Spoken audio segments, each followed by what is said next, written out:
it would be a different arrival if it was sunlight or sunset. You'd have people hanging off branches and on rooftops. I'm not quite sure whether that's happening right now. It could be.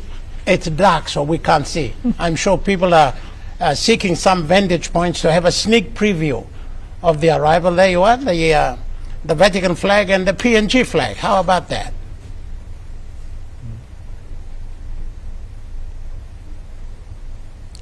It is, looking at that picture, it is a picture of, if it's not excitement, then it is a one of anticipation of what might be, what might happen, what might be said, what might be the outcome when it's all over.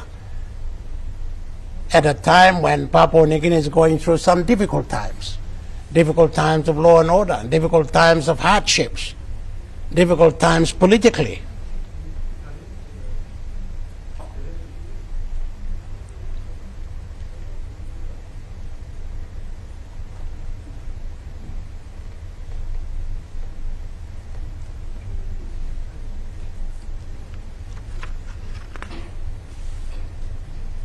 You might also have to consider at this point, with the advancement of information communications technology, that a lot of people are having personally following what is going on, which as before you would have a radio only or a TV for a big group of people, but now given the personalized technology, everyone is to themselves watching what is going on. We've come of time, haven't we? Yes, we have. Oh, yes, we have.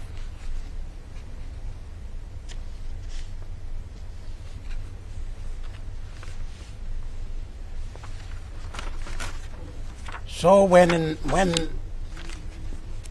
the aircraft is parked and the engine stopped, and when the Holy Father emerges and his entourage, people there to greet him and follow through the protocols, will, as we said, the Deputy Prime Minister, the Honourable John Rosso, is already there representing the government and the people of Papua New Guinea to welcome the Holy Father. And with him are a number of ministers, including the Honourable Justin Chachenko, the Minister for Foreign Affairs. And he's there in his capacity as welcoming a dignitary from another country who's the head of state as well. And there also, no doubt, will be other government officials, members of Parliament. The Honourable Paul Spako is also there. He's kind of hosting the Papua District of the National Capital District. So he's the governor here, he's there to welcome him. And the people, the traditional landowners and the people here, the Motu Koitabu, are represented there at the airport by Gary Topa Jr., the chairman of the Motu Koitabuans. And then of course, for representing the public servants out there is Ivan Pomala, the Chief Secretary to Government, and also the Secretary of Foreign Affairs, Mr. Elias Wahengu.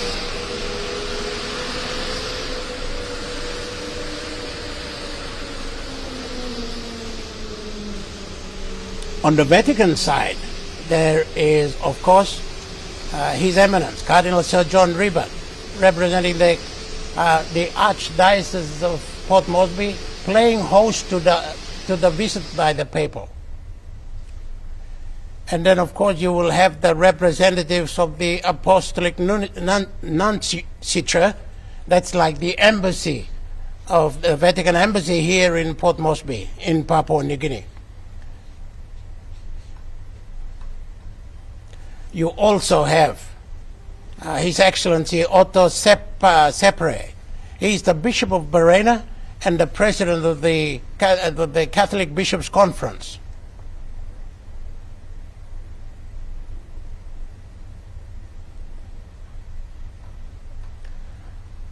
A little bit dark out there, and of course out at the tarmac you don't have lights like you if it was daytime, then it would be very clear, but yes, it's somebody switched on some lights there. Wow. I said the magic word, did I?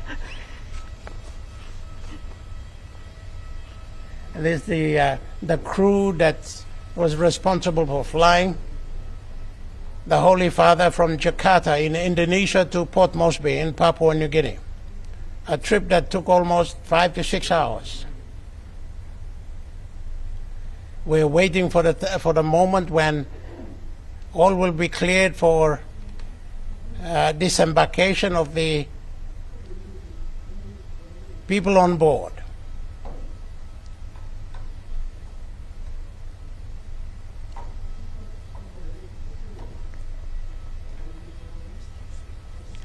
And just in front of the aeroplane, the Airbus is a little, almost like a smaller miniature Toyota, but it is specially fitted for the Holy Father to be driven from there to Air Niugini Hill.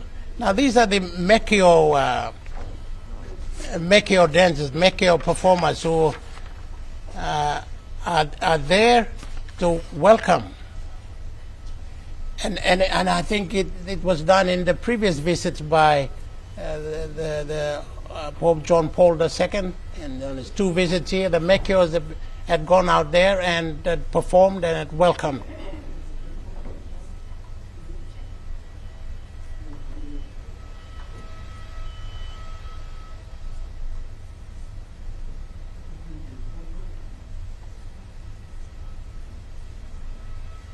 These pictures are coming to you live, wherever you are, live from Jackson's Airport in Port Moresby.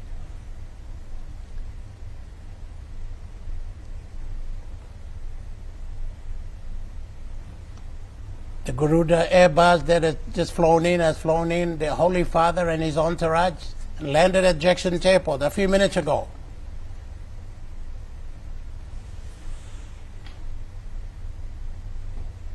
It's been a long flight, and I'm sure he's had a pretty long day in Indonesia. So from here, there are no other programs planned.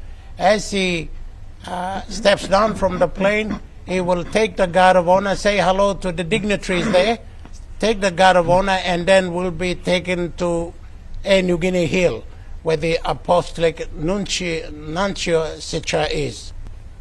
That's the embassy of the Vatican.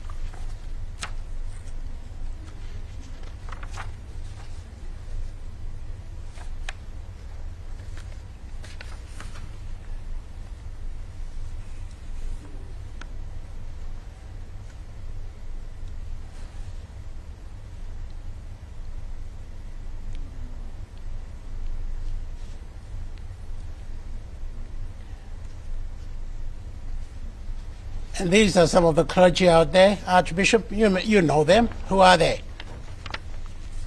What we just see a while ago is the president, Bishop Otto Sapari, the Bishop of Brena. He's the president of the Catholic Bishops' Conference, and was standing to his back was Bishop Joseph Rosinski, Okay. the Bishop of Wiebeek. And all the others, the rest, everybody, I think at this point is nothing much they can say. They're just looking Just sort of watch. and just taking it in. Yes. Yes.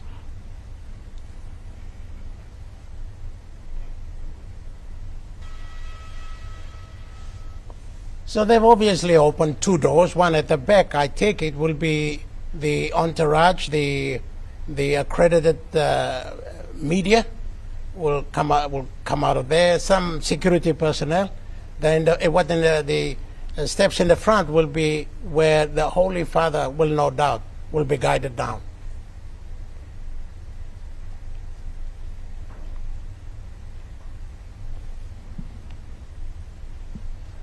And there are some of the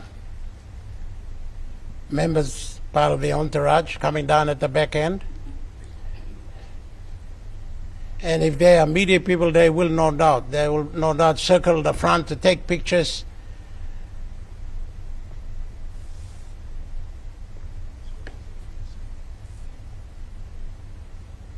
That's what they came for, and they're not going to miss this opportunity. And in Papua New Guinea, we offer a different kind of reception with the young Mekio dancers who are dressed up in front.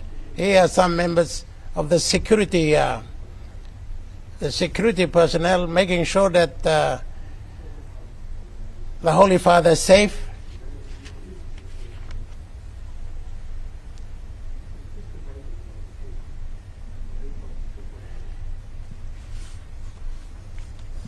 Trained personnel, so they swift into action.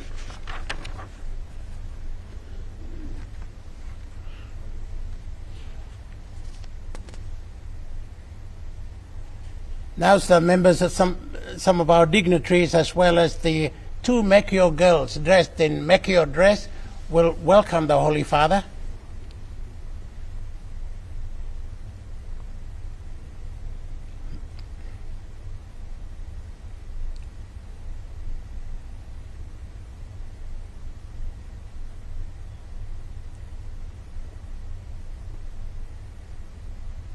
Is there any specific order under which the bishops go to meet the Holy Father there?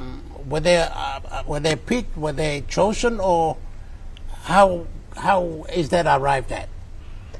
John, what is happening is all the bishops are invited to be present for the arrival to greet the Holy Father, because in most cases, he is the what we refer to as the supreme pontiff, who is the overall boss.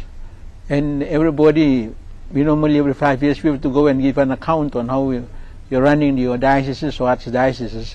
And so he is also keen to meet each one. And recently we just met him in Rome last year. And now when he comes and see the bishops or meet the bishops on their own turf,